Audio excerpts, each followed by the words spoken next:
नमो अरिहन्ताणं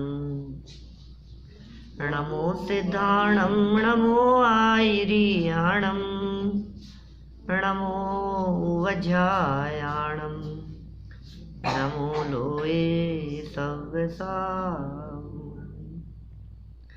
मंगलं भगवान् वीरो मंगलं गौतमो गणी मंगलं कुंद कुंदाद्यो जैन धर्मोस्तु मंगलम्।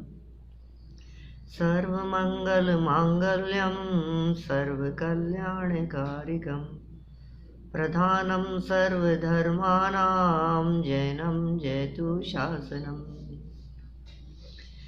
नमः समयसाराय स्वानुभूत्या चकासते चित्स्वभावाय भावाय सर्वभावान्तरच्छिदे।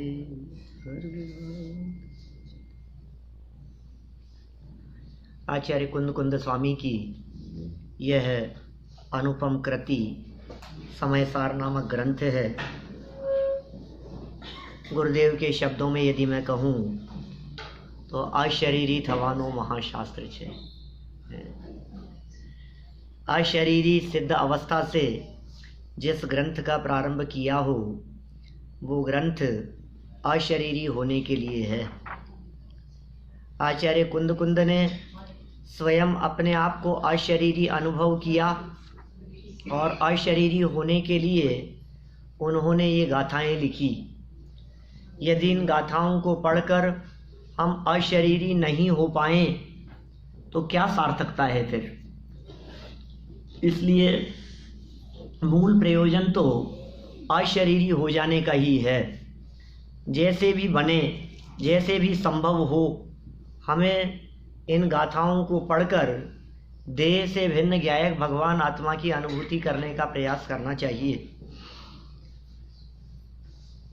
इसी का नाम संवर है और यह संवर आत्मा अनुभूति से प्रकट होता है। त्रिकाली ध्रुव ज्ञायक भगवान आत्मा के अवलंबन के बिना संवर प्रकट नहीं होता, आनंद प्रकट नहीं होता, अनुभूति उत्पन्न नहीं होती। प्रत्येक आत्मार्थी और प्रत्येक मुमुक्षु का एकमात्र प्रयोजन दिखता है आत्म अनुभूति, आतीन्द्रिय आनंद। क्या आनंद होगा, कैसा आनंद होगा, किस प्रकार का अपूर्व आनंद ज्ञानी जीवों के जीवन में होता है। हमारा मन भी ऐसा करता है कि उसी प्रकार के आनंद का उपभोग हम भी करें। कौन से आनंद के उपभोग की बात कर रहे हैं? जो इंद्र नाग नरेंद्र व अहेमिंद्र के नाही कयो। कैसा आनंद होगा? जो इंद्र के नहीं है, नाग नरेंद्र के नहीं है, अहेमिंद्रों के नहीं है, नौ ग्रैव्यक वालों के नहीं है, ऐसा आनंद मेरे हृदय में प्रकट हो, इस भावना से मैं यहाँ आकर के बैठा हूँ। मेरे हृदय में ये भावना है। और आचार्य कुंद कुंद स्वामी ने वो अनुभव रस की बातें अनुभव से बाहर निकलकर मानो उनकी लेखनी के माध्यम से प्रकट की हों। ये कोई अपूर्व निधि, ये भरत क्षेत्र के अभागे जीवों के लिए ये समयसार ग्रंथ की रचना हो गई है। वर्तमान में साक्षात तीर्थंकर परमात्मा भले ही ना हो, लेकिन फिर भी ये जो ग्रंथ उपलब्ध हमें हो गया है, ये किसी भी रूप में वो तीर्थंकरों के विरह को दिखाने वाला नहीं है। ये कहता है तीर्थंकरों के विरह को भूल जाओ। जैसे इन महाराज ने एक स्थान पर ऐसा प्रयोग किया, उन्होंने ऐसा लिखा कि तीर्थंकर परमात्मा समव शरण में कहीं आपको आत्मा ऐसे नहीं दिखा देते, हाथ पर रख करके। क्या करना पड़ता है किरण भाई? ऐसे ऐसे दिखाते। तीर्थंकर परमात्मा क्या करते हैं वहां समव शरण में? बोलते ही है ना, आत्मा का स्वरूप बताते ही तो हैं। वहां समव शरण में दिव्य ध्वनि के माध्यम से आत्मा के स्वरूप का वर्णन ही तो होता है। वहां भी आत्मा की अनुभूति तो तुम्हें ही करनी पड़ती है, अपने पुरुषार्थ से ही करनी पड़ती है। और हम भी यहां आत्मा का स्वरूप बतला रहे हैं। क्या कमी रह गई? तीर्थंकर परमात्मा के समव शरण में जो आत्मा का स्वरूप देखने, सुनने, पढ़ने को जो मिलता है, वहाँ जो चर्चा का जो विषय बनता है, कर्णेंद्रिय का विषय बनता है, यहां भी तो वही चर्चा चल रही है। वहां भी तुम्हें पुरुषार्थ पूर्वक ही अनुभव करना होगा और यहां भी पुरुषार्थ पूर्वक ही आत्मा का अनुभव करना पड़ेगा। कोई फर्क नहीं है दोनों में। इसलिए तुम ऐसा भेद मत करो, तुम इस तरह से रो मत वर्तमान में। ये रोने का काम नहीं है कि अरे क्या करें साहब, हम तो अभागा काल है, ऐसे काल में पैदा हो गए हैं, पंचम काल चल रहा है, इस काल में तो कुछ हो ही नहीं सकता, इस पंचम काल में तो मोक्ष ही नहीं है साहब, क्या बात कर रहे हो आप। क्या होगा इस पंचम काल में? न तो श्रेणी चढ़ सकते हैं, न अनंत बन सकते हैं, न सिद्ध बन सकते हैं, न हमें मोक्ष की प्राप्ति हो सकती है। क्या करें साहब, कैसे काल में आ गए हैं हम, इतने निकृष्ट काल में। रोना बंद करो। वो भरा पूरा परमात्मा तत्व जैसा सिद्धालय में सिद्ध परमात्मा का है, वैसा का वैसा ही, उससे कुछ कम ज्यादा नहीं, ये इस देह देवालय में विराजमान है। शरीर रूपी मंदिर में, देह रूपी देवालय में वही तत्व, वही आत्मा, माने एक प्रदेश भी कम नहीं है सिद्धों से। द्रव्य क्षेत्र काल भाव की दृष्टि से बात करो तो किसी रूप में हमारा अंतर नहीं दिखता है सिद्धों से। क्या कहा हमने? द्रव्य की अपेक्षा से भी कोई अंतर नहीं है। सिद्ध भगवान जीव द्रव्य, हम जीव द्रव्य, कोई अंतर है? क्षेत्र की अपेक्षा से अंतर बतलाओ कि साहब वो सिद्धालय में रहते हैं और हम मध्य लोक में रहते हैं। अरे तुम कौन से पर क्षेत्र की बात कर रहे हो? स्व क्षेत्र की बात करो। वो वहां रहते हैं, हम यहां रहते हैं। नहीं नहीं नहीं, वो भी अपने असंख्यात प्रदेशों में रहते हैं और हम भी अपने असंख्यात प्रदेशों में रहते हैं। उनके भी असंख्यात प्रदेश हैं और हमारे भी असंख्यात प्रदेश हैं, और असंख्यात प्रदेशों में भी एक प्रदेश भी कम नहीं है और एक प्रदेश भी ज्यादा नहीं है, बराबर प्रदेश है। तो क्षेत्र की दृष्टि से भी सिद्ध भगवान और हम समान हो गए, द्रव्य की दृष्टि से हम दोनों समान हो गए, क्षेत्र की दृष्टि से समान हो गए, काल की दृष्टि से भी हिसाब हमारी तो संसार पर्याय है, उनकी सिद्ध पर्याय है। वो सिद्ध दशा सादी अनंत है और हमारी संसार दशा अनादि शांत है। अरे तुम क्या काल देख रहे हो? अपना काल देखो, पर्यायों का काल मत देखो। जब पर्यायों का काल देखते हो तो सिद्ध पर्याय सादी अनंत नजर आती है। जब अपनी संसार पर्याय को देखते हो, उसका काल देखते हो, तो हमारी अवस्था अनादि शांत दिखेगी। कभी अंत होगी ना, अनादि से तो है और अंत होगी। लेकिन अपने द्रव्य का काल देखो तो मैं अनादि अनंत और सिद्ध परमात्मा भी द्रव्य से देखो, क्षेत्र और काल से अनादि अनंत, जीवत्वपने रूप से। तो द्रव्य समान, क्षेत्र में कोई फर्क नहीं, काल में कोई फर्क नहीं। भाव अपेक्षा से बात करो तो सिद्ध परमात्मा अनंत गुण संपन्न और मैं भी अनंत गुण संपन्न। अब कहाँ है अंतर, ये बताओ। अंतर यही ऊपरी जान, वे विराग यह राग वितान। ये है ना सब अंतर। अंतर यही ऊपरी जान, ऊपर ऊपर का अंतर है, अंदर में कोई अंतर नहीं है। ऊपर ऊपर का अंतर दिखाई देता है, ऊपर ऊपर से कपड़ों का अंतर दिखाई देता है, अंदर से सब एक जैसे हैं।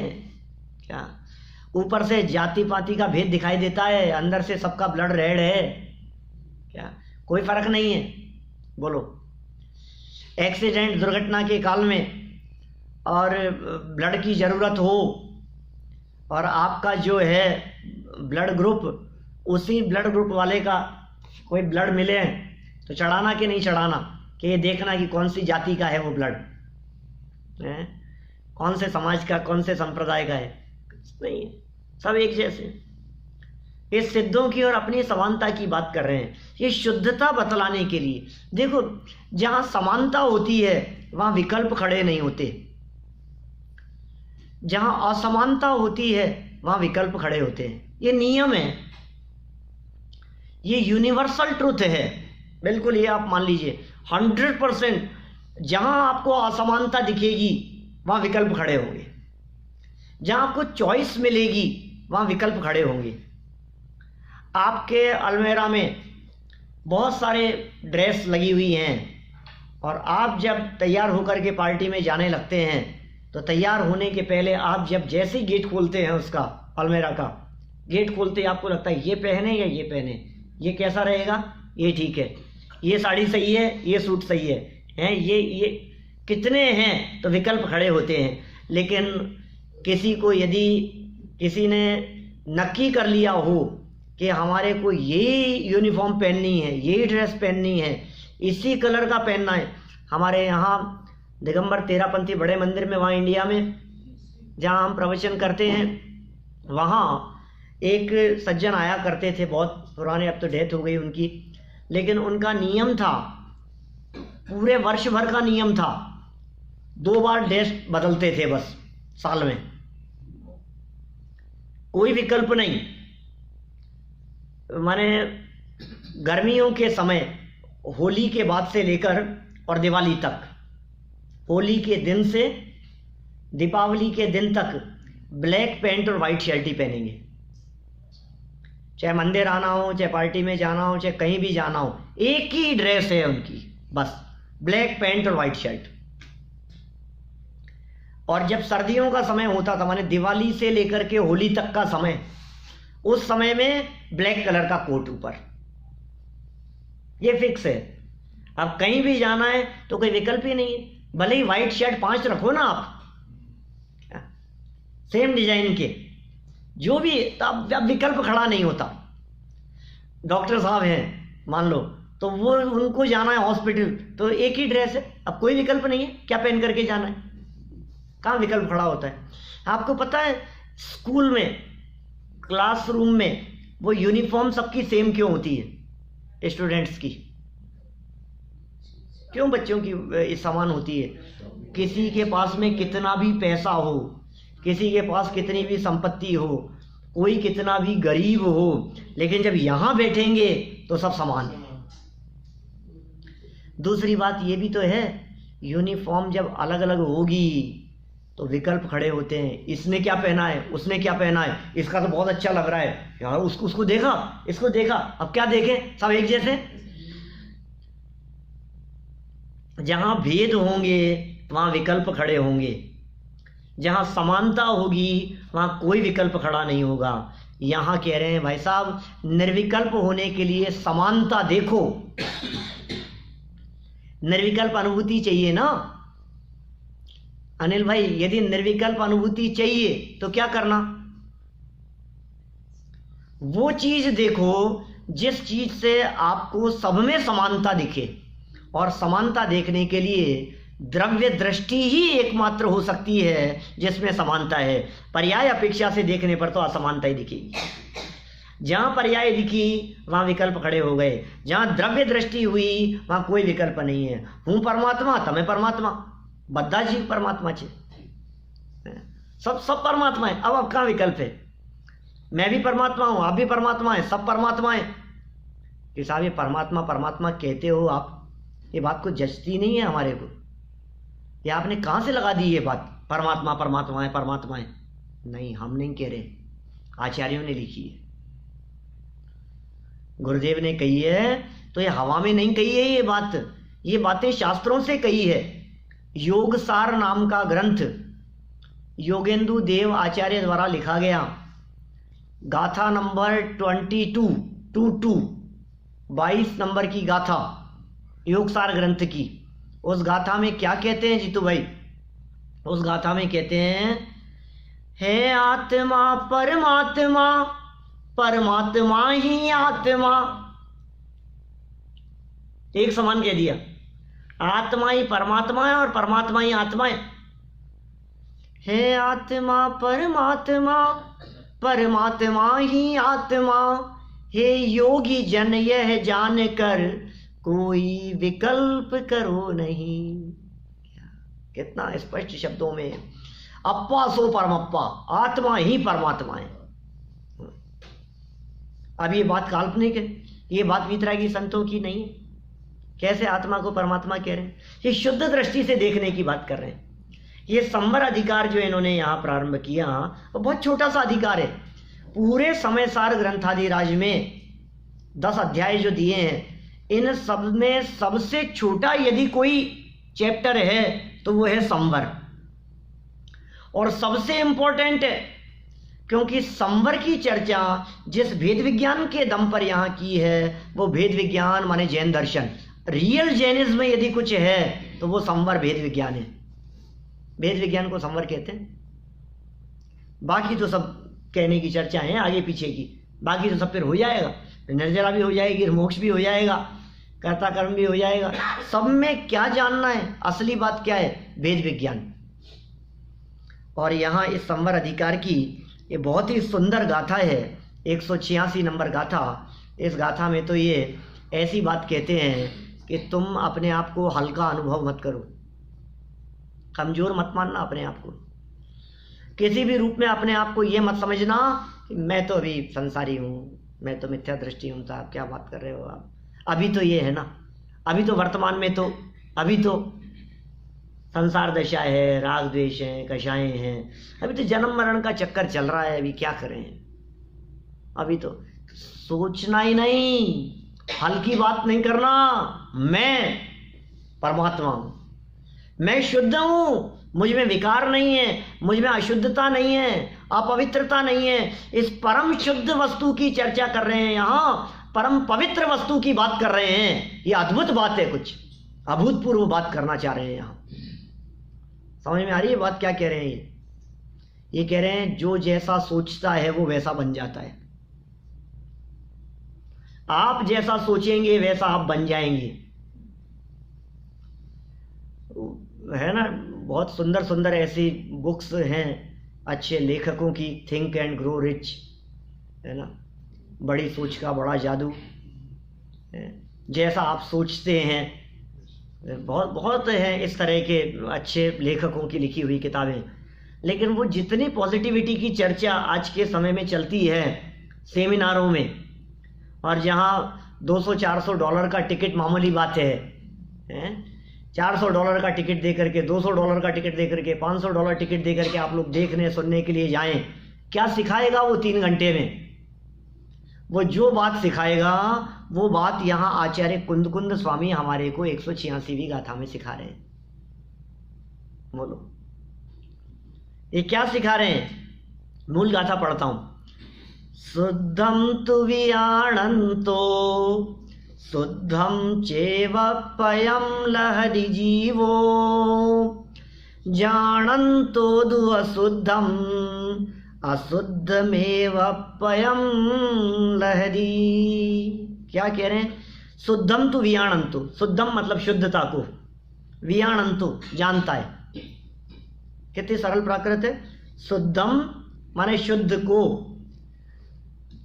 वियाणन्तु जानता है, शुद्धम चैव पयम लहदी, शुद्धम शुद्ध ही अपने आत्मा को लहदी प्राप्त करता है। वो जीव जो शुद्ध जानता है वो शुद्धता को प्राप्त करता है। और जानन तो दो अशुद्धम है, प्राकृत समझ में आती है प्रदीप भाई?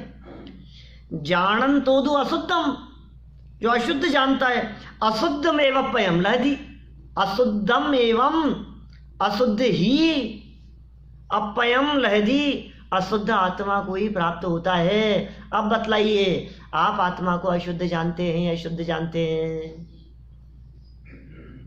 अभी तो संसारी है अभी तो घर गृहस्थी है।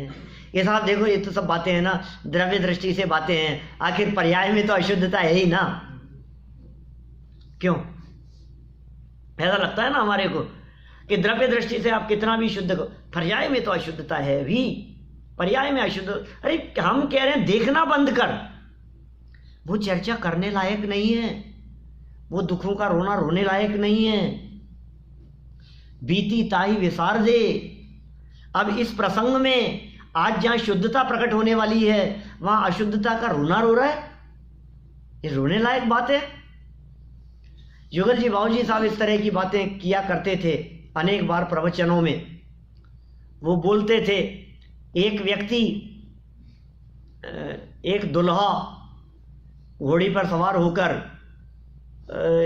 वहां दरवाजे पर खड़ा है, काहे के लिए? तोरण मारने के लिए। क्या कहते हैं आप लोग? हैं? तोड़ना के लिए खड़ा है वो वहां पर, और उसके स्वागत के लिए खड़े हैं सब लोग, उसकी आरती उतार रहे हैं दूल्हे की, उसका स्वागत हो रहा है, स्वागत किया जा रहा है, सबके चेहरे पर खुशियां हैं। और ऐसे में कोई व्यक्ति ये कहे, अरे ये नए आने वाले का तो स्वागत कर रहे हो, लेकिन जो चले गए एक बार उनको भी तो याद कर लो। हमारे घर में जो बड़े बुजुर्ग थे जो आज नहीं रहे, उनको भी तो याद करो। क्या कहेंगे, अरे भाई साहब ऐसे प्रसंग में उनको याद नहीं किया जाता क्या? ऐसे प्रसंग में मरने वालों को याद नहीं किया जाता। तो यहाँ आज शुद्धता के उद्घाटन का प्रसंग है। वे बाबूजी कहते हैं क्या है, आज मुक्ति का उद्घाटन, प्रभु मेरे मंडप में आओ, है आज मुक्ति का उद्घाटन। आज मुक्ति का उद्घाटन समारोह है जिसमें निमंत्रित किया है हमने किसको? सिद्ध परमात्मा को। सिद्ध पूजन में लिखी उन्होंने ये पंक्तियां, युगल जी साहब की सिद्ध पूजन की पंक्तियां हैं, प्रभु मेरे मंडप में आओ। कौन से प्रभु? सिद्ध परमात्मा। कि क्यों? आज हमारे उद्घाटन समारोह है, आपको निमंत्रित कर रहे हैं हम, आप पधारिए हमारे यहाँ। सिद्ध भगवान को बुलाया है, किस लिए? शुद्धता। इस शुद्धता की चर्चा में तुम अशुद्धता की बातें करो। इस आप नरक में भी गया था, जब मैं नरक में गया था ना तब तो क्या बतलाऊं, क्या हालत थी क्या। प्रभु नरक तना दुख अब कहूं, और तिल तिल करे देह के खंड, क्या बतलाऊं हे भगवान मैं आपको।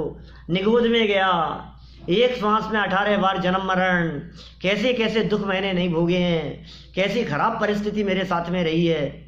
कह रहे बंद करना, अब जो तू सुना रहा है वो सब मैं जानता हूं। देखिए भाई, जो कभी कभी ऐसा भी बोलता है, मैं पिछली बातों को जैसे ही याद करता हूं, आज भी मेरी आंखों में आंसू आ जाते हैं। उस समय की जो तकलीफ थी ना, जो मैंने भोगी है, हम ही जानते हैं साहब। मैं आज भी उस घटना को, उस परिस्थिति को, उस ऑपरेशन को, वो जो दौर लाइफ का मेरा जो बीता था, आज भी जब वो मेरे आंखों के सामने घूमता है तो मेरे को बहुत तकलीफ होती है। तो प्रदीप भाई क्या समझना, जिन बातों को याद करके तकलीफ होती है, तुम याद क्यों करते हो उसे? मतलब कितनी सरल सी बात है। जिस बात को याद करने से आपको तकलीफ हो रही है, जिस बात को याद करने से आपको पीड़ा हो रही है, आप उस बात को याद क्यों करते हो, क्यों रखते हो, ये तो बताओ। ऐसा नहीं हो सकता कि आप उस बात को भूल जाएं। आप उसको अपने स्मरण में क्यों रखते हैं? मैंने नहीं कही थी वो उस दिन वजन की बात कही थी क्या नीचे प्रवचन करते समय? कितना वजन होगा इसमें पता है ना? बात तो हुई थी 300 ग्राम वजन मोबाइल में। नीचे प्रवचन करते समय बोला था ना, कितनी देर उठाए रख सकते हैं? कितनी देर रख सकते हैं? 5 मिनट। अच्छा 5 मिनट में कोई तकलीफ है 5 मिनट उठाने में? आराम से, क्यों नहीं। हम किसी को पकड़ा के चले, जरा 5 मिनट पकड़ेंगे भाई सब इसको? हाँ क्यों नहीं, पकड़ लेते हैं अभी। अच्छा 5 मिनट पकड़ लिया। अच्छा 15 मिनट ऐसे रखने की कहें तो थोड़ा दर्द होगा, फिर भी कोई बात नहीं। अब आप कहिएगा, आपको मना कौन करेगा, सब रख लेंगे। अच्छा 1 घंटे, मुश्किल काम है, बहुत मुश्किल है। और 5 घंटे रखना हो तो दूसरे हाथ का सहारा, फिर कभी ऐसे कुछ भी। और हमने कहा 24 घंटे रखना हो तो ये रख तो लेंगे, लेकिन फिर जब हाथ नीचे करेंगे ना तो हो सकता है पैरालिसिस हो जाए, हो सकता है डॉक्टर के भागना पड़े। कैसी स्थिति होगी? ये वजन है आपके दिमाग में, विषय कषाय का, पर कर्तृत्व का, राग द्वेष का, लड़ाई झगड़े का, मन मुटाव का। जो भी वजन आपके माथे पर है, उस वजन को जितना जल्दी उतार करके धर दो उतना अच्छा है। ये वजन यदि ज़्यादा देर आपके दिमाग में रहेगा तो क्या करेगा? प्रॉब्लम क्रिएट करेगा, धारणा में चला जाएगा। और धारणा में चला गया तो वर्तमान भाव तो बिगड़ेगा ही, अगले भाव में दोबारा याद आ गया तो आगे की जन्म भी बिगाड़ देगा। इसलिए क्या याद रखना? हमेशा अच्छी बातें याद रखना। अच्छी बात क्या हो सकती है? सम्यक दर्शन, केवल ज्ञान, भेद विज्ञान, ये सब अच्छी बातें। अरे ये क्या अच्छी बातें, ये भी पर्याय हैं। इससे भी अच्छी कोई चीज है? इससे अच्छी कौन सी चीज है? बोले वो शुद्धता जो त्रिकाल है, उस शुद्धता को लक्ष्य में लेने की बात कर रहे हैं। उस शुद्धता को जानने मात्र से बड़ा चमत्कार है। जो जिसको जानेगा वो चीज उसको मिल जाएगी, आप जिसे जानेंगे वो चीज आपको मिल जाएगी। बोलो क्या करना है। देखो ऐसा है, एक व्यक्ति गार्डन में घूम रहा था। गार्डन में घूमते हुए उसको ऐसा लगा कि कुछ फूल अच्छे लग रहे थे, तो उसने उन फूलों को तोड़ लिया। फूल को तोड़ता है तो अनिल भाई क्या होता है, पास में से एक आवाज़ आती है, क्या गलत काम कर रहे हो। क्या बोले प्रतिभा, क्या गलत काम कर रहे हो। तो क्या हुआ, क्या गलत काम किया मैंने। देखा तो कोई नहीं था, लेकिन आवाज़ आ रही थी एक पौधे से। मैं क्या गलत काम कर रहा हूँ कि फूल तोड़ लेते हो और कांटों को छोड़ देते हो। क्या आवाज़ आई वहां से, फूल तोड़ लेते हो और कांटों को छोड़ देते हो। तो इस व्यक्ति ने कहा, अरे क्या पागलपन की बात कर रहे हो, सभी लोग ऐसा ही करते हैं, यही करना चाहिए। कांटे थोड़ी ना चुनना चाहिए, फूल ही चुनना चाहिए, और मैं फूल ही चुन रहा हूं, इसमें क्या गलती है, ये तो सही बात है, ऐसा ही होना चाहिए। तो पता है पौधे ने क्या कहा, उसने कहा बड़ी समझदारी भरी बातें कर रहे हो, लेकिन जब किसी व्यक्ति से मिलते हो तो उसके दोषों को ही चुनते हो और उसके गुणों को नहीं देखते हो।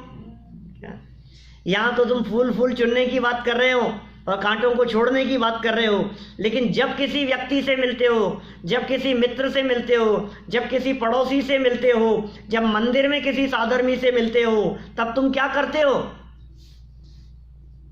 एकदम सोचने में लग गया, ये बात तो सही कह रहा है भाई ये पौधा। तो उस पौधे ने एक बात कही, ध्यान रखना एक चीज। क्या ध्यान रखना, जो लोग फूल चुनते हैं उनके पास में फूल इकट्ठे होते हैं, जो कांटे चुनते हैं उनके पास में कांटे इकट्ठे होते हैं।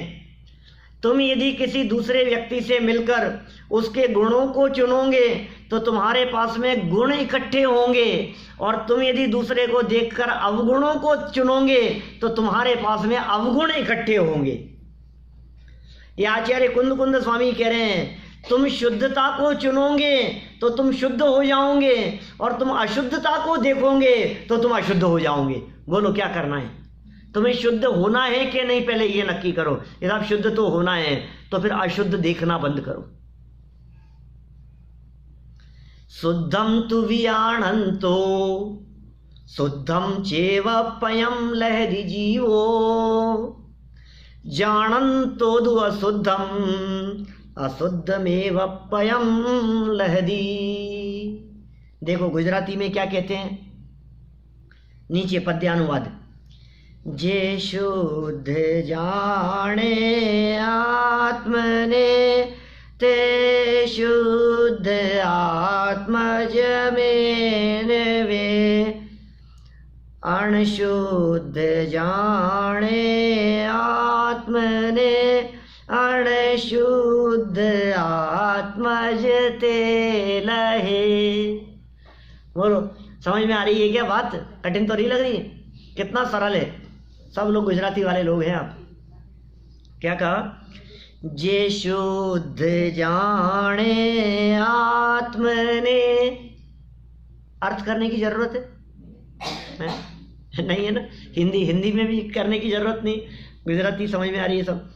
जे शुद्ध जाने आत्मने ते शुद्ध आत्मज मेड़ में, ला बोलते हैं इसको, क्या बोलते हैं, मेड़ मेड़ में है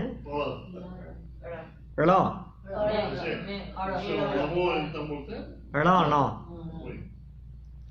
अणशुद्ध जाने आत्मने, आत्मा को अनशुद्ध जाने तो क्या होगा, अनशुद्ध आत्मज ते लहे।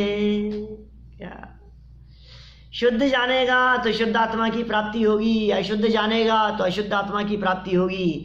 माने शुद्ध होने के लिए आचार्य कुंद स्वामी ये कह रहे हैं कि तेरे को शुद्ध होने के लिए शुद्ध जानना पड़ेगा। जैसे ही कुंद स्वामी ने ये बात कही तो शिष्य सामने से कहता है, पहले एक बात बतलाओ, जान तो लूंगा शुद्ध, लेकिन है तो अशुद्ध ना। है कैसा है कि कोई बात नहीं, अशुद्ध है, लेकिन आप कह रहे हो तो अब शुद्ध जान लेता हूं। आप कह रहे हो, आपकी बात को कौन मना करे, हूं तो अशुद्ध, लेकिन मान लेता हूं शुद्ध। कि नहीं, तेरा अशुद्ध मानना ये भ्रम है शुद्ध ही, आत्मा शुद्ध ही है। अशुद्ध कहना ये भ्रम है, अशुद्ध कहना ये धोखा है। देखो, हम मिथ्या दृष्टि है या नहीं है? उनका साहब मैं मिथ्या दृष्टि हूं। क्या मानते हो आप अपने आप को? मिथ्या दृष्टि मानते हैं। आप अपने आप को क्या मानते हो? कि मैं शरीर वाला हूं, मैं मनुष्य हूं। आप अपने आप को मान रहे हो मैं दुखी हूं। आप अपने आप को मान रहे हो मैं रागी द्वेषी हूं। ठीक है ना? अब यदि आप सच में रागी द्वेषी हो गए होते तो आपकी ये मान्यता सच्ची हो जाती। क्या कहा, पॉइंट समझना है? क्या कह रहे हैं? हमने कहा कि ये जो दिख रहा है ना शरीर, यही मैं हूं। अब यदि शरीर ही मैं हूं, यदि ये ऐसा ही वस्तु स्वरूप हो, तब तो मेरी मान्यता सच्ची हो जाएगी और मेरा ये मानना सम्यक दर्शन कहलाएगा। बराबर? मैं मिथ्या दृष्टि हूं, मैं ये मानता हूं। अब यदि जीव सच में मिथ्या दृष्टि हो गया होता और ये मान रहा है मैं मिथ्या दृष्टि हूं, तो फिर इसकी ये मान्यता सच्ची हो जाती।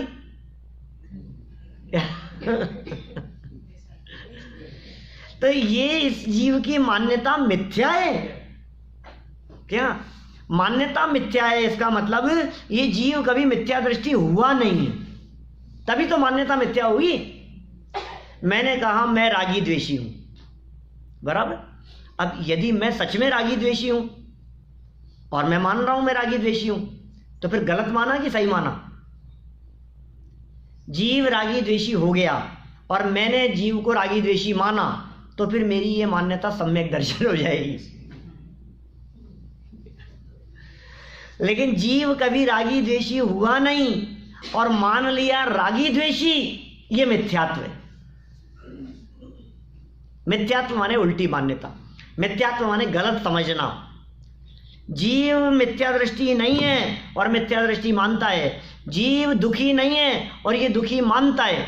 जीव संसारी नहीं है और ये संसारी मानता है। मैं शरीर वाला नहीं हूं और शरीर वाला मानता हूं। मैं अपने आप को विकारी मानता हूं, अशुद्ध मानता हूं, अपवित्र मानता हूं। बोले ये तेरी मान्यता मिथ्यात्व है। इसका मतलब यदि ये तेरी मान्यता मिथ्यात्व है तो जीव का स्वरूप इससे विपरीत होना चाहिए, शुद्ध होना चाहिए।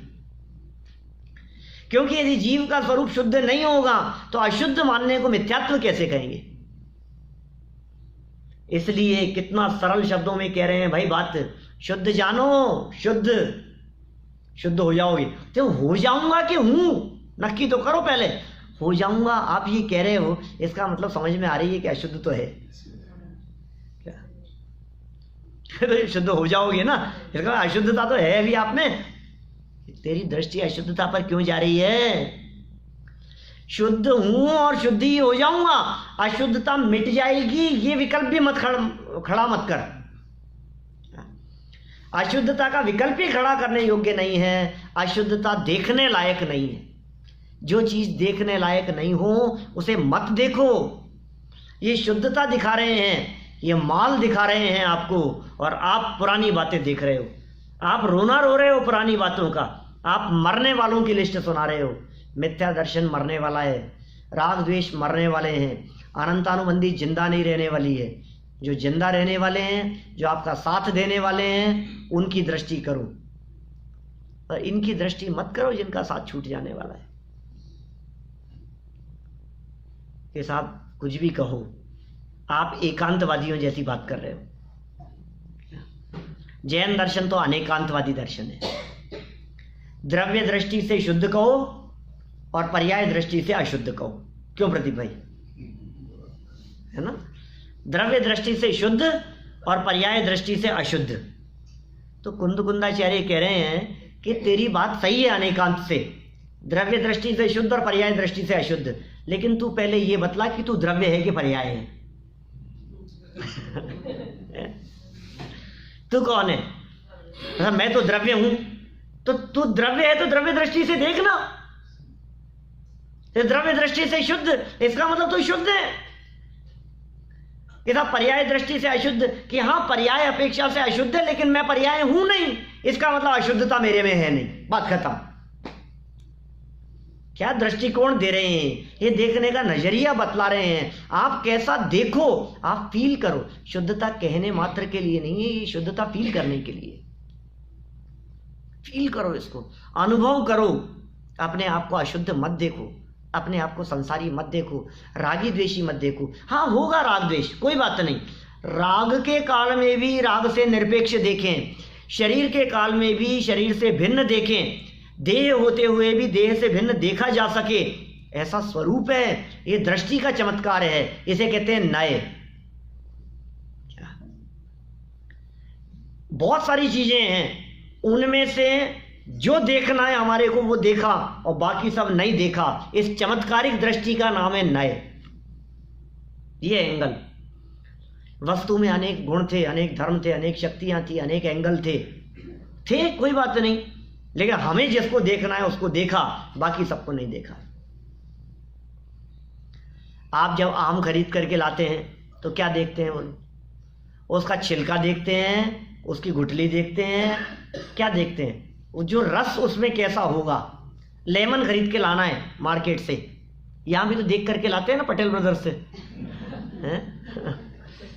हैं? तो पटेल ब्रदर्स तो पूरे अमेरिका में है। तो एक एक नींबू को उठाया, अब आप उसमें क्या देख रहे हैं? रस है या नहीं है उसमें? तो ऐसे ही हम कह रहे हो आत्मा को देख रहे हैं, तो क्या देख रहे हैं? ये सब फिर भी वो दिखता, अरे वो दिखता भले ही हो, शरीर भले ही हो, लेकिन वो देखने लायक नहीं है। पॉइंट समझ में आ रहा है? उसमें देखना, वो देखने योग्य नहीं है। एक व्यक्ति मॉर्निंग के टाइम वॉक के लिए जा रहा था, रोजाना घूमने जाता था, मॉर्निंग वॉक के लिए घूमते हुए टहलते हुए एकदम उसे नीचे कुछ चमकती हुई चीज दिखाई दी। कुछ चमक रहा है, रेड कलर का, बिल्कुल बिल्कुल प्योर रेड चमकता हुआ दिखाई दिया। वो झुका उसे उठाने के लिए। क्या था किरण भाई? हीरा होगा। रेड कलर का हीरा नहीं, रेड कलर का तो रूबी होता है, माणक होता है, रूबी है वो। तो उसको ये लगा इतना शानदार दिख रहा है, लेकिन जैसे ही उसने हाथ लगाया उसके, तो उससे 2-5 मिनट वहां पहले वहां से निकले हुए किसी व्यक्ति ने पान खाकर उसका पीप थूका था, और सनलाइट उसके ऊपर पड़ रही थी और वो रूबी जैसा चमक रहा था। इसलिए झुका, और झुक करके जैसे ही हाथ लगाया, क्या हुआ? अब ये तो अब छोड़ेगा ही उसको। आप पहुंच लिया, आगे बढ़ गया।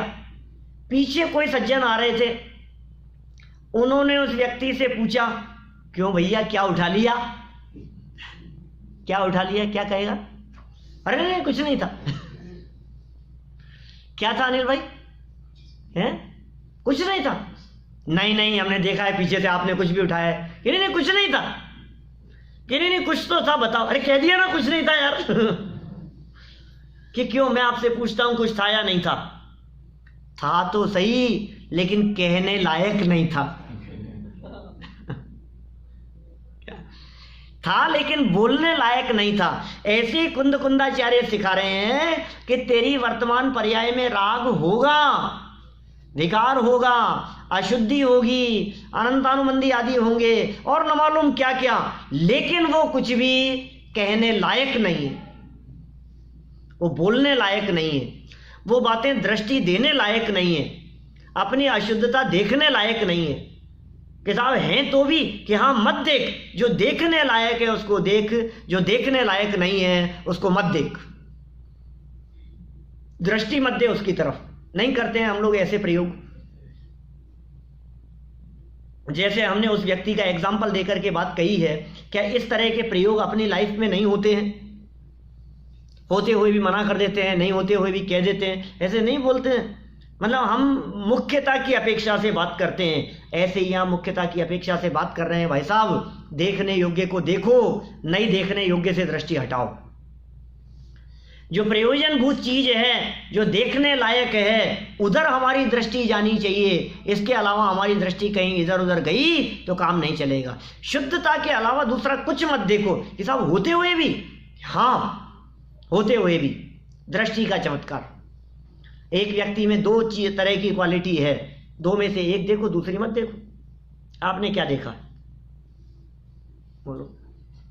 बहुत तरह की चीजें होती है, बहुत तरह के एंगल होते हैं, और उन सब में से क्या करते हैं हम लोग? अवगुणों को न देखें और गुणों को देखें। ये हो सकता है कि नहीं? किसी व्यक्ति से मिले और उसके दोषों को नहीं देखें और गुणों को देखें, ये हो सकता है कि नहीं? तो यही तो हम कह रहे हैं, आत्मा को देखो और आत्मा के अवगुणों को न देखो और गुणों को देखो। Positive positive positive. सुबह उठने से लेकर अपने शुद्धता की धुन सवार होनी चाहिए अपने दिलो दिमाग पर।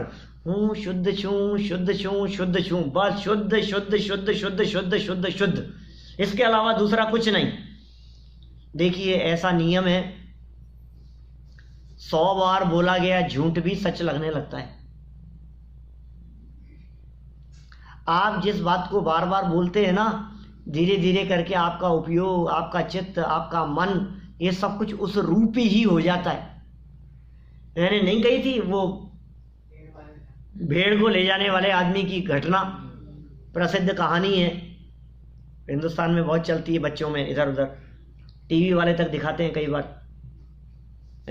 वो लेकर के जा रहा है, भेड़ लेकर के आया है, खरीद करके लाया है, शहर से खरीद करके लाया है, और 4 आदमियों ने अलग अलग जगह पर, 4-6 लोगों ने, जो ठग थे, ठगने वाले थे, वो लूटने वाले थे, उन्होंने उसको गधा कह करके पुकारा तो उसने छोड़ दिया, उसको गधा ही दिखने लग गया।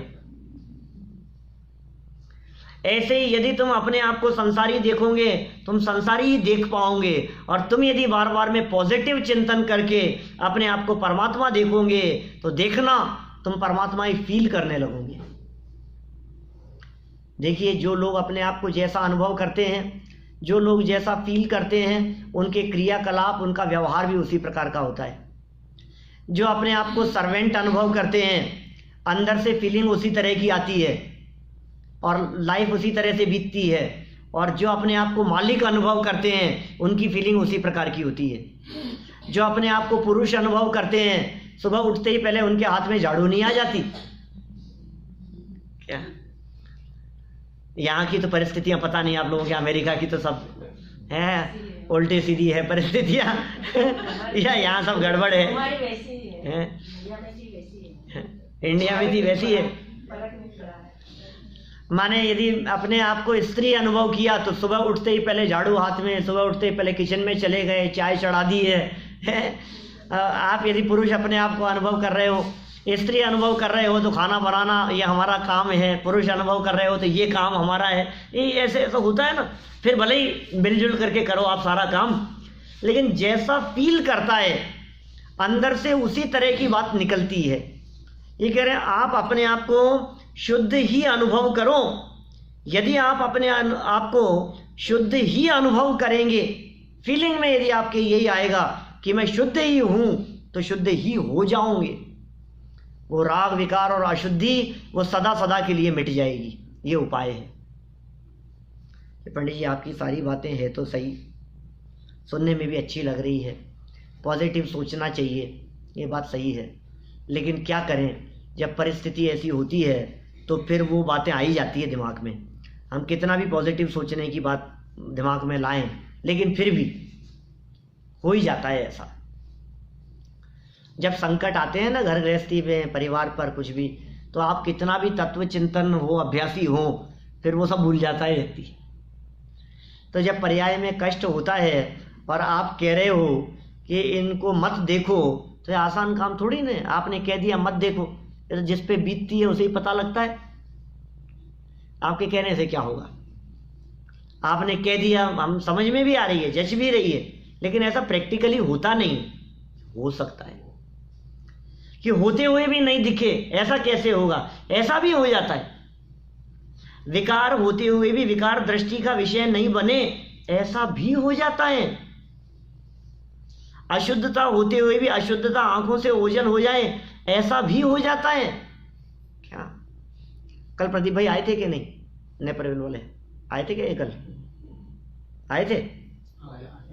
हाँ, ये पक्का आप मिले थे क्या?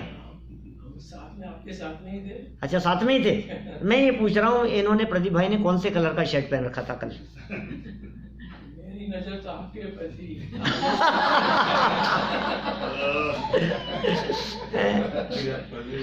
लेकिन मेरी आपकी नजर मेरे ऊपर थी, फिर भी आप ये कह रहे हो कि हम साथ में थे।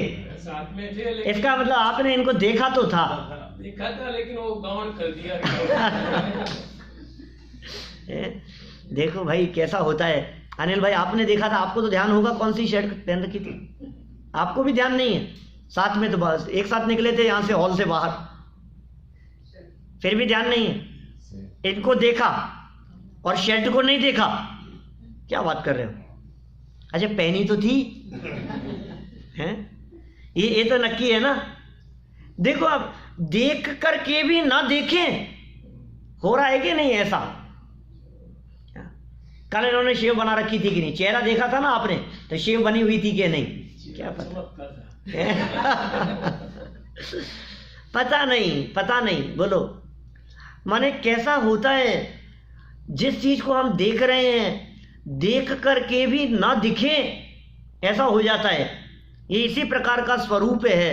ये जनागम यही कह रहा है, द्रव्य पर्याय साथ में होते हुए भी, पर्याय से रहित द्रव्य ना होते हुए भी, पर्याय दृष्टि का विषय ना बने और द्रव्य दृष्टि का विषय बन जाए, ये पॉसिबल है।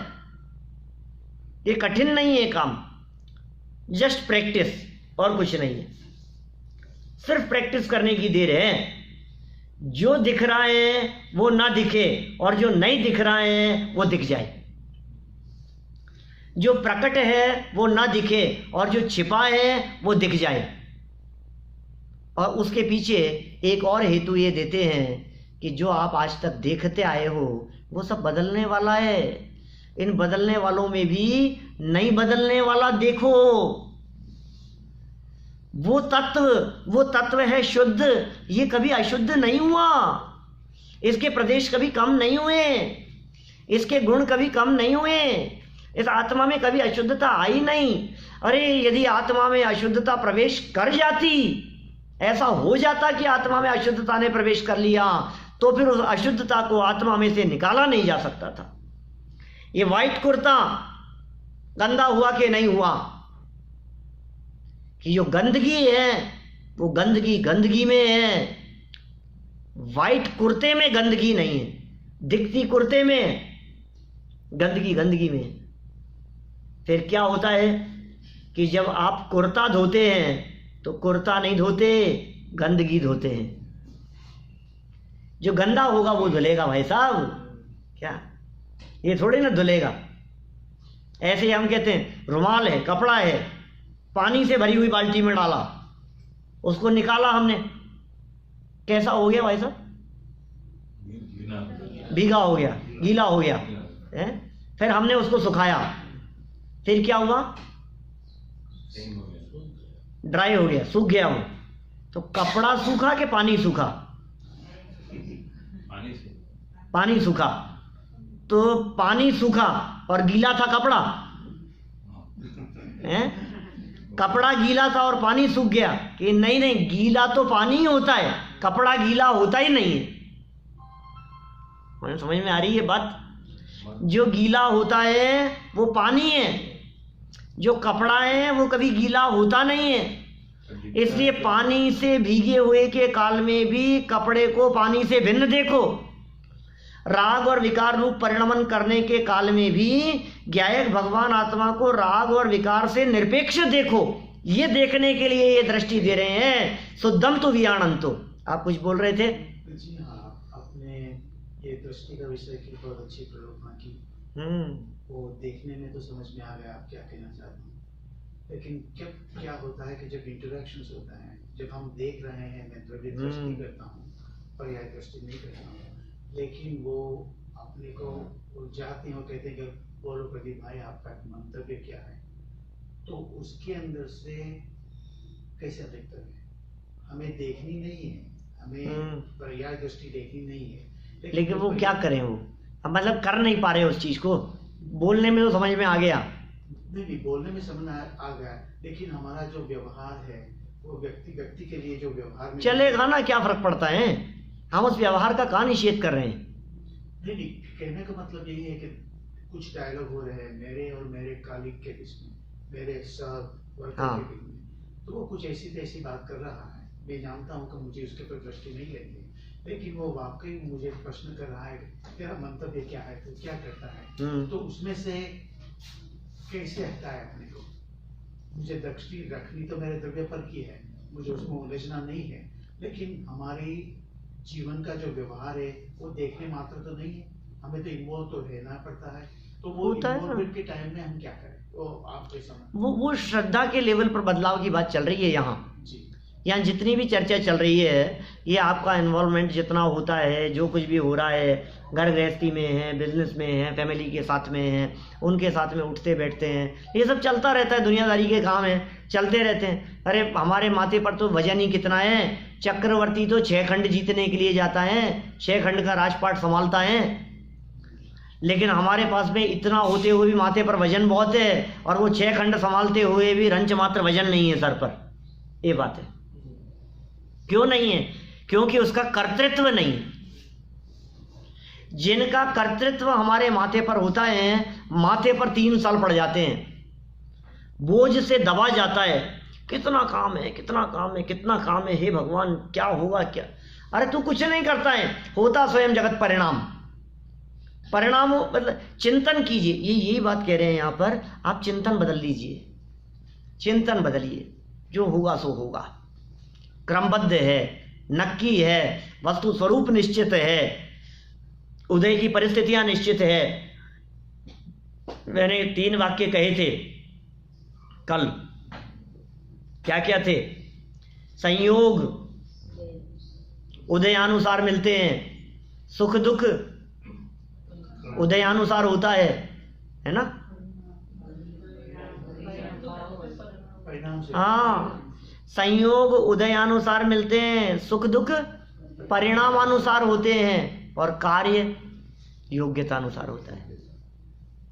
सब जगह पर आप इस बात को लागू करो। कोई भी काम दिख रहा है, जैसी योग्यता है वैसा काम होगा। योग्यता मतलब व्यक्ति की योग्यता नहीं, वस्तु की योग्यता, कार्य की योग्यता, उसके परिणमन की योग्यता, उस योग्यता को समझना पड़ेगा। व्यक्ति वस्तु से मतलब हर वस्तु की पर्याय तत्समय की योग्यता, जैसे कहते हैं ना अपन, तत्समय की योग्यता से काम होगा। ये योग्यता उस योग्यता से काम होता है, तत्समय की योग्यता से काम होता है, और परिणाम से सुख दुख होता है। तो आपके परिणाम देखो, आपके परिणाम से सुख हो रहा है कि आपके परिणाम से दुख हो रहा है। ऐसे परिणाम क्यों करते हो जिससे दुख हो? ऐसे परिणाम क्यों नहीं करते जिससे आनंद मिले? अरे जब मैं अपने आप की शुद्धता के बारे में सोचता हूँ तो परिणाम शांत होते हैं, निर्मलता प्रकट होती है, मजा आता है। दुनिया में ऐसा नहीं होता। जब आप अपनी बुराई के बारे में विचार करते हो तो आपको दुख होता है, जब आप अपनी अच्छाइयों के बारे में सोचते हो तो आपको प्रसन्नता होती है। कोई व्यक्ति आपको बुरा कहता है, आपको तकलीफ होती है, कोई आपको अच्छा कहता है, आपको प्रसन्नता होती है। तो हम कह रहे हैं इससे अच्छा और क्या कहेगा कि आपको परमात्मा कह दिया। हमने कहा आप बहुत सुंदर है, हमने कहा आप बहुत सरल हैं, हमने कहा आपकी संपत्ति बहुत अच्छी है, हमने कहा आपकी गाड़ी बहुत अच्छी है। हम ये बाहरी बातों से प्रशंसा कर रहे हैं ना। अब इससे और आगे बढ़ो, और आगे बढ़ो, और आगे बढ़ो, और आगे बढ़ो। किसी ने कहा आप सम्यक दृष्टि हैं, किसी ने कहा नहीं नहीं, अरे ये तो साधु हैं साहब, ये तो संत पुरुष हैं, ये तो क्या। फिर ये कुंद स्वामी कह रहे हैं अरे सम्यक दृष्टि संत पुरुष नहीं, ये तो परमात्मा है, परमात्मा। अब इससे ज्यादा लेवल पर बढ़कर कोई और क्या बात कही जा सकती है आपकी प्रशंसा में, ये बताओ। जब ये कुंद स्वामी ने और ये अभिनंदन पत्र रिटर्न में दिया है, क्या हम शुद्ध हैं ये अभिनंदन पत्र हमें कुंद कुंदाचार्य देव ने रिटर्न में दिया है, ऐसे देख करके प्रसन्नता नहीं होती? वो अभिनंदन पत्र आए, Guinness book of world record में नाम है। अच्छा, Guinness book of world record में किसने दिया? ये सर्टिफिकेट किसने दिया? ये कह रहे हैं ये सर्टिफिकेट परमात्मा की तरफ से आया है, अरहंत परमात्मा तीर्थंकर परमात्मा की तरफ से ये सर्टिफिकेट आया है। आचार्य कुंद कुंद ने रिटर्न में साइन करके, दस्तखत करके, अपने हाथों से दस्तखत करके ये हमारे को दिया है कि तुम शुद्ध हो। अब ये आने के बावजूद भी हम अपने आप को शुद्ध नहीं देखें और अशुद्ध ही देखते रहें, तो कुंद कुंदाचार्य कहते हैं तुम्हारे अभाग्य की बात तो हमसे नहीं कही जा सकती।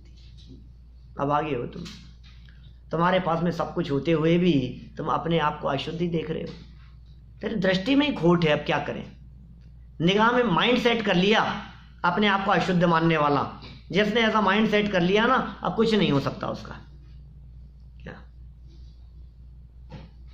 तो ये कुल मिलाकर ये जो बात यहाँ संवर अधिकार के माध्यम से कही गई, जो शुद्धता के संदर्भ में बात कही गई है, बहुत सुंदर और प्रयोजनभूत बात है, उपयोगी है, ग्रहण करने योग्य है, चिंतन और विचार करने योग्य है। न केवल क्षणिक चिंतन के लिए, अपितु चिंतन की धारा प्रवाही धारा में ये बात चलनी चाहिए कि मैं शुद्ध ही हूँ। क्योंकि जब धारा प्रवाह रूप से ये बात चलेगी, शुद्धता की धारा जब बहेगी, तो वो बात धारणा ज्ञान तक चली जाएगी, और जो बात धारणा ज्ञान तक चली जाएगी वो भविष्य में स्मृति का विषय बनेगी। और ये बात यदि भविष्य में स्मृति का विषय पुनः बनेगी, तो देह भले ही वर्तमान में अभी छूट जाए, लेकिन फिर भी सम्यक दर्शन की तो एक प्रकार से भूमिका तैयार हो जाएगी। इसलिए हूँ परमात्मा छूँ, हूँ देह नथी, कारण परमात्मा हूँ, ज्ञायक भाव हूँ, चेतन तत्व हूँ, अनादि अनंत हूँ, मैं स्वयं ध्रुव हूँ, मैं परम पारिणामिक भाव स्वरूप हूँ, मैं गुणों का अखंड पिंड हूँ, मैं स्वयं शक्तियों का संग्रहालय हूँ, ज्ञानादि एक दो नहीं अनंत गुण मुझ में हैं, मैं सुख स्वरूप हूँ, मैं सुख से लबालब भरा हुआ हूँ, जीवत्व शक्ति, चिति शक्ति, दृषि शक्ति, इस तरह की अनंत शक्तियाँ मुझ में निवास करती है। मैं अजर हूँ, मैं अमर हूँ, मैं अविनाशी हूँ, मैं देह से भिन्न एक ध्रुव चैतन्य तत्व हूँ, शरीर का रोग मेरा नहीं है, शरीर से भिन्न, देह से भिन्न, कर्म से भिन्न, विकार से भिन्न, निर्मल पर्याय से भी भिन्न, सदा एक रूप रहने वाला पारिणामिक भाव, परम पारिणामिक भाव स्वरूप, ऐसा जीव तत्व, अनादि अनंत एक ही रूप रहने वाला, कभी नहीं बदलने वाला, ऐसा तत्व मैं हूँ। उस तत्व का चिंतन करो भाई। विचार और चिंतन में यही बात चलनी चाहिए। जिनके विचार और चिंतन में ये बात चलती है, वो जैसा चिंतन चलता है वे वैसे हो जाते हैं। हम लोगों का यदि इस प्रकार का चिंतन चलेगा तो हम लोग इसी प्रकार के हो जाएंगे। सभी इस सम्यक चिंतन पूर्वक जीवन में संवर प्रकट करें, इसी भावना से बात को यहीं विराम।